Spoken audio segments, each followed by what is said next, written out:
اسلام کی بہار بہار شریعت۔ السلام علیکم ناظرین اکرام، امید ہے آپ سب خیر و عافیت کے ساتھ ہوں گے۔ ہم آپ کا نعمان بن ثابت اکیڈمی میں استقبال کرتے ہیں۔ پچھلی ویڈیوز میں ہم نے جنت کی کچھ نعمتوں کے بارے میں ذکر کیا تھا، ان کو سن لیا تھا۔ اب آئیے اور آگے کی نعمتوں کے بارے میں سمجھتے ہیں۔ فرماتے ہیں کہ ادنا جنتی کے لیے 80,000 خادم ہوں گے، یعنی کہ جو سب سے کم درجے کا جنتی ہوگا اس کی خدمت میں 80,000 خادم ہوں گے، اور 72 بیویاں ہوں گی، اور ان کو ایسے تاج ملیں گے کہ اس میں ادنا موتی مشرق و مغرب کے درمیان روشن کر دے۔ یعنی کہ جو ادنا سے ادنا درجے کا جنتی ہوگا اسے 72 بیویاں ملیں گی، اور اس کے سروں پر ایسے تاج ہوں گے کہ جن میں کا ایک چھوٹا سا موتی پورے مشرق و مغرب یعنی پورب اور پچھم کو روشن کر دے۔ اتنا روشن اور اتنا نور والا وہ موتی ہوگا۔ اور فرماتے ہیں اور اگر مسلمان اولاد کی خواہش کرے تو اس کا حمل اور ودا اور پوری عمر یعنی 30 سال کی خواہش کرتے ہی ایک ساتھ میں ہو جائے گی۔ یعنی کہ اگر کوئی مسلمان یہ چاہیں کہ میری بھی اولاد ہو تو اسے اولاد بھی عطا کر دی جائے گی، اور وہ بھی ایک ساتھ میں۔ اور فرماتے ہیں کہ جنت میں نیند نہیں ہے، یعنی کہ وہاں نیند نہیں آئے گی، کہ نیند ایک قسم کی موت ہے اور جنت میں موت نہیں ہے۔ جنتی جب جنت میں جائیں گے ہر ایک اپنے اعمال کی مقدار سے مرتبہ پائے گا، اور اس کے فضل کی حد نہیں، یعنی کہ جس کا جیسا مرتبہ ہوگا، جس کی جیسی نیکیاں ہوں گی، اسے اسی حسب مراتب یعنی اسی مرتبے کے مطابق اسے جنت کے محلات عطا فرمائے جائیں گے۔ اور فرماتے ہیں پھر انہیں دنیا کی ایک ہفتہ کی مقدار کے بعد اجازت دی جائے گی کہ اپنے پروردگار عز و جل کی زیارت کریں، اور عرش الہی ظاہر ہوگا، اور رب عز و جل جنت کے باغوں میں سے ایک باغ میں تجلی فرمائے گا، اور ان جنتیوں کے لیے ممبر بچھائے جائیں گے۔ نور کے ممبر ہوں گے، موتی کے ممبر ہوں گے، یاقوت کے ممبر ہوں گے، زبرجد کے ممبر ہوں گے، اور سونے چاندی کے ممبر ہوں گے۔ ان میں کا ادنا مشک کا نور کے ٹیلے پر بیٹھے گا، یعنی کہ جو سب سے کم درجے کا جنتی ہوگا وہ مشک اور کافور کے ٹیلے پر بیٹھے گا۔ ان میں ادنا کوئی نہیں، اپنے گمان میں کرسی والوں کو کچھ اپنے سے بڑھ کر نہ سمجھیں گے، اور خدا کا دیدار ایسا صاف ہوگا جیسے آفتاب اور 14ویں رات کے چاند کو ہر ایک اپنی اپنی جگہ سے دیکھتا ہے۔ یعنی کہ جب ایک ہفتے کے بعد یعنی ہر ہفتے میں اللہ رب العزت کا دیدار نصیب ہوا کرے گا جنت میں، اور ہر کوئی اس کا دیدار ایسا کرے گا جیسے 14ویں کی رات کے چاند دیکھ لیتے ہیں، یعنی کہ بغیر کسی دشواری کے، بغیر کسی تکلیف اٹھائے ہم جیسے چاند دیکھ لیتے ہیں آسانی کے ساتھ، اور ہمیں آرام پہنچاتا ہے، ہماری آنکھوں کو ٹھنڈک دیتا ہے، ہمیں ایک طرح کی دل جوئی عطا فرماتا ہے وہ چاند۔ اسی طریقے سے اللہ رب العزت کا دیدار ہوگا جو ہمیں سکون اور ٹھنڈک عطا فرمائے گا۔ اور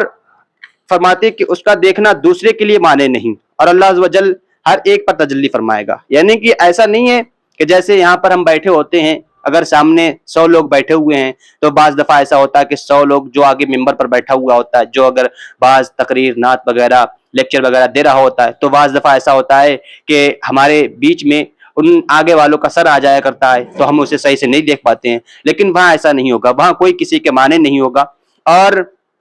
اللہ رب العزت ہر ایک پر تجلی فرمائے گا۔ ان میں سے کسی کو فرمائے گا اے فلاں بن فلاں، تجھے یاد ہے جس دن تو نے ایسا ایسا کیا تھا؟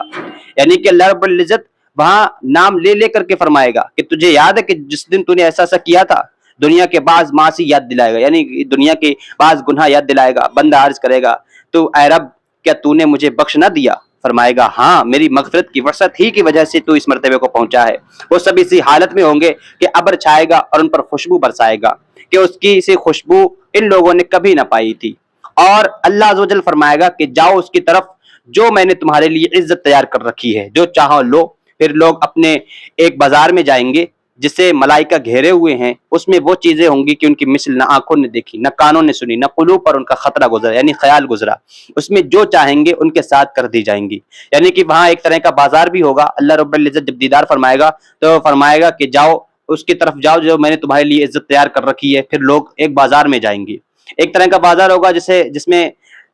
فرشتے جسے گھیرے ہوئے ہوں گے، تو جس کو جو چیز پسند آئے گی وہ اپنے اس کے ساتھ کر دی جائے گی، اور خرید و فروخت نہ ہوگی، کہ وہاں خرید و فروخت نہیں ہوگی، بلکہ جو چاہے گا وہ اٹھائے گا اور وہ اس کے ساتھ کر دی جائے گی۔ اور جنتی اس بازار میں باہم ملیں گے، چھوٹے مرتبے والا بڑے مرتبے والے کو دیکھے گا، اس کا لباس پسند کرے گا، اور گفتگو ختم بھی نہ ہوگی کہ خیال کرے گا میرا لباس اس سے اچھا ہوئے، اور اس وجہ سے کہ جنت میں کسی کے لیے غم نہیں ہے۔ پھر وہاں سے اپنے اپنے مکانوں کو واپس آئیں گے، اور ان کی بیویاں استقبال کریں گی اور مبارکباد دے کر کہیں گے کہ آپ واپس آئے، اور آپ کا جمال اس سے بہت زائد ہے کہ ہمارے پاس سے جب آپ گئے تھے۔ اور جواب دیں گے کہ پروردگار جبار کے حضور بیٹھنا ہمیں نصیب ہوا تو ہمیں ایسا ہی ہو جانا سزاوار تھا۔ جنتی ملنا چاہیں گے تو ایک کا تخت دوسرے کے پاس چلا جائے گا، یعنی کہ جب کوئی شخص دوسرے سے ملنا چاہے گا، اپنے دوست سے ملنا چاہے گا، تو پھر اسے چلنے کی ضرورت نہیں ہے، بلکہ اس کا تخت اٹھ کر کے اس کے پاس چلا جائے گا۔ اور ایک روایت میں ہے کہ ان کے پاس